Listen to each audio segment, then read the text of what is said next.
Namaste Saraswati Devi Gauravani Pracharanam Visheshashmuradi. So Hare Krishna dear devotees. So Hare today Krishna. in the sessions of demigods and demigoddesses, we are going to look at Varun Dev.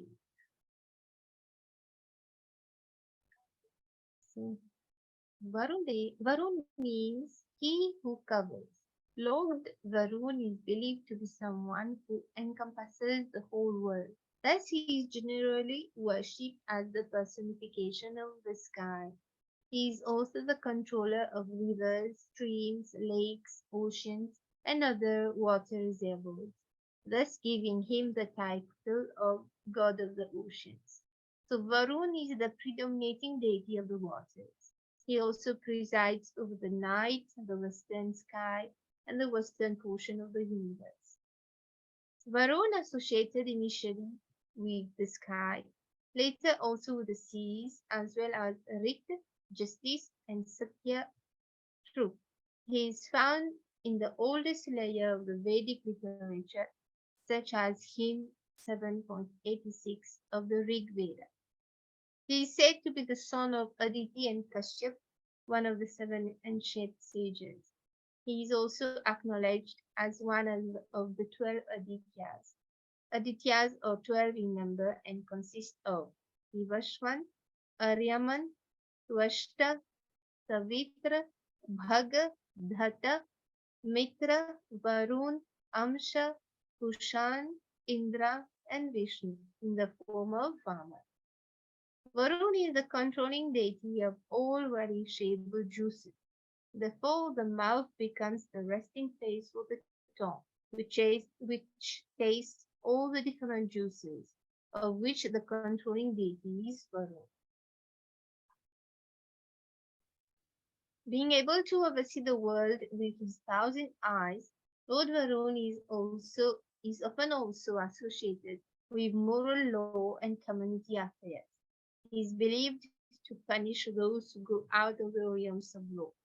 He was known to punish mortals who did not keep their word, and his usual method of punishment was to capture the offender with his nose.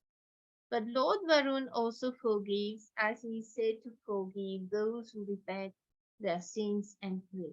He is also the keeper of cosmic order, who a force called Rita, which means justice.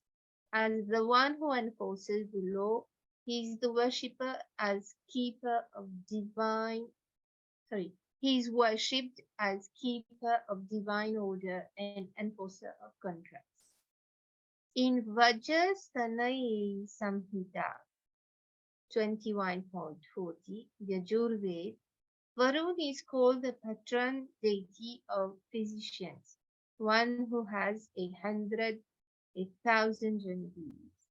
His capacity is association with all comprehensive knowledge is also found in the Atharva Veda. Mitra represents friendship, integrity, harmony, and all else that is important in successful maintenance of order in human existence.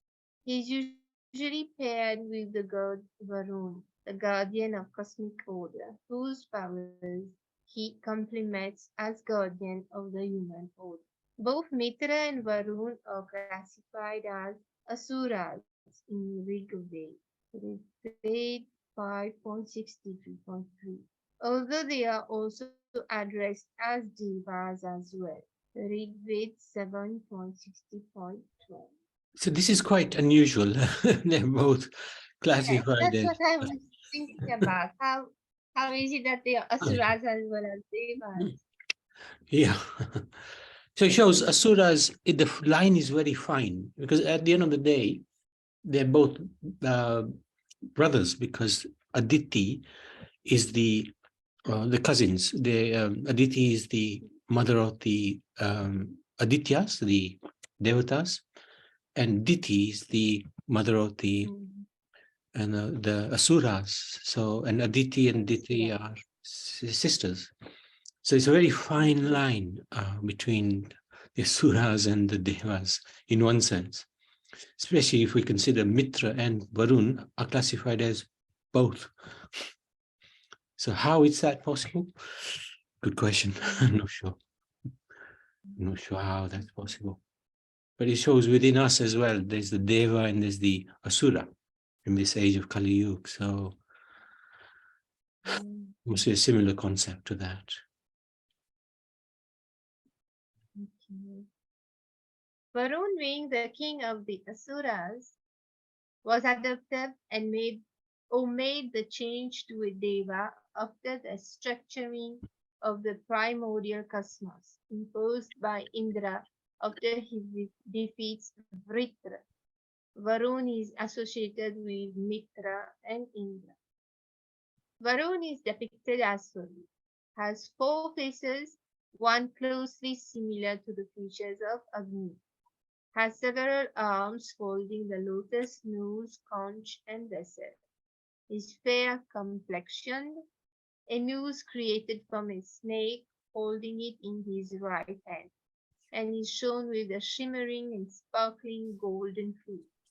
He is handsome and sharply dressed. He rides a chariot drawn by seven swans, mm, wild gem, with gems. Yes. Yeah, must be pulled by, so made of gems as well. Yeah. Yeah. This is an interesting diagram of him.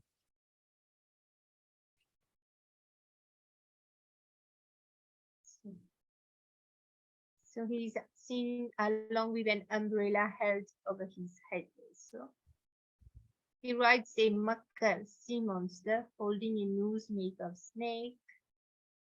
And I think a makar is like a crocodile, basically. It's crocodile. Yeah, yeah.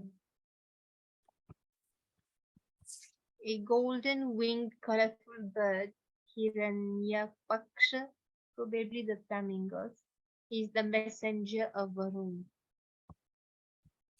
His capital, which is known as Vibhavari, is within the watery kingdom.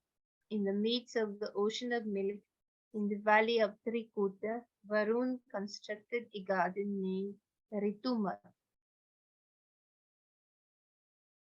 Varuni is Varuna's consort. Varuna's son, Daksha Savarni, is the ninth Manu. By the semen of Varuna, the great mystic Valmiki took birth from an anthill. Brigu and Valmiki were specific sons of Varun, whereas Agastya and Vashishta Rishi were the common sons of Varun and Mitra, the tenth son of Aditi. Mitra and Varun chanced to meet Urvashi, the most beautiful prostitute of the heavenly kingdom, and they became lusty. Because they were great saints, they tried to control their lust but could not do so, and thus they discharged semen. The semen was kept carefully in an earthen water pot.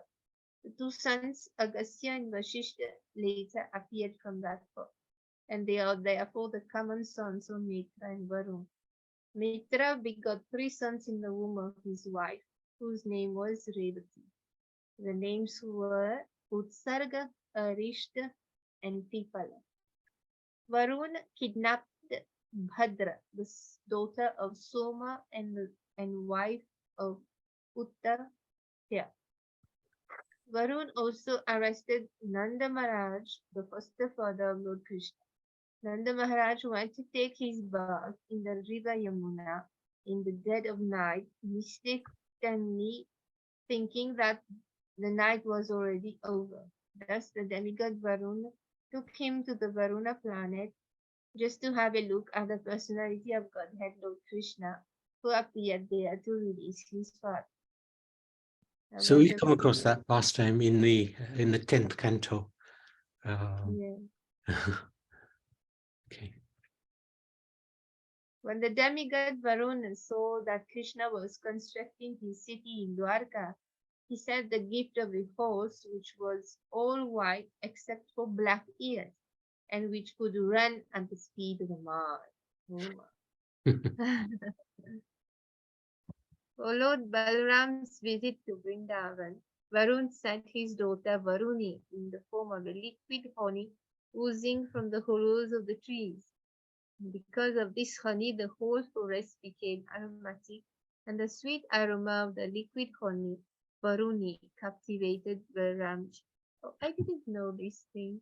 Varuni is the daughter, and she became the liquid honey. Yeah, it's interesting. I think, Yeah. is it Hare Krishna Prabhuji? Hare He Krishna. says Varuni is his wife and it's also his daughter's name. May have, sometimes the Yeah. Just children get wanted, the names of the parents. just Yeah. wanted to clarify. Okay. Yeah. This is a lot of this information is hard to sort of verify because, a lot of the scriptures are not necessarily translated into English. So, but yeah, it looks like his daughter's name is also Varuni. Mhm. And the Raksha Bandhan, the devotees offer coconuts to him. Even though previously considered as the king of the universe, it is said that he lost his supreme authority to Lord Indra. There are two explanations for the downfall. One possible reason is that when Ritra stole all the waters of the universe, which was under the charge of Varun, it was Indra who fought the demon and got the water back. Because of this, Indra was able to replace the overlordship of Varun. The great conflict between gods and demons, after the end of which each god was assigned a clearly defined sphere of influence to avoid further conflicts. Since then, Indra became the god of the atmosphere, whereas Varun was limited to the guardianship of the oceans. There he is said to keep watch over the various demons of the ocean. Mm. Ram interacts with Varun in the epic Ramayana, faced with the dilemma of how to cross the ocean to Lanka, where Sita was held captive by the demon King Ravan. Ram, an avatar of Lord Vishnu, performs a Prava Pavesha prayer, tapasya, to Varun, the Lord of Oceans, for 3 days and 3 nights. Varun doesn't respond, and Ram arises on the fourth morning enraged. He states to his brother Lakshman that even lords of the elements listen only to violence. Varun does not respect gentleness, and peaceful prayers go unheard. With his bow and arrow, Ram prepares to attack the oceans, to dry up the waters, and create a bed of sand for his army of monkeys to cross and thus confront Ravan. Lakshman appeals to Ram that he should return to peaceful path of our fathers. He can win this war without laying waste the sea. Ram shoots his weapon, sending the ocean into flames. As Ram increases the ferocity of his weapons, Varun arises out of the ocean. He vows to Ram, stating that he himself did not know how to help Ram because the sea is deep, vast, and he cannot change the nature of sea. Varun asks Ram to remember that he is the soul of peace and love. Wrath does not shoot him. Varun promised to Ram that he will not disturb him or his army as they build a bridge and cross over to Lanka. Although some claim it was Samudra, the god of oceans, who met Ram, not the water god Varun. It's a little confusion here also. Mm. Mm. Yeah. Although it may well be the same person, Samudra Yeah. and Varun may well be the same person. This is an interesting picture where he surrenders onto Ram. Mhm. Okay, that's it. So that's it. We have one of the most important things is he can forgives sin. So when we sleep at night, sometimes crazy thoughts come through our heads, just dreams and not so nice dreams. Varundev, in the morning when we have a shower, we can actually pray to him that please destroy all the sins that I may have accidentally committed whilst sleeping or whatever, because he has this power to destroy the sins. So just while we're showering, we can remember him, and that's one of the showers we can do to purify ourselves. So,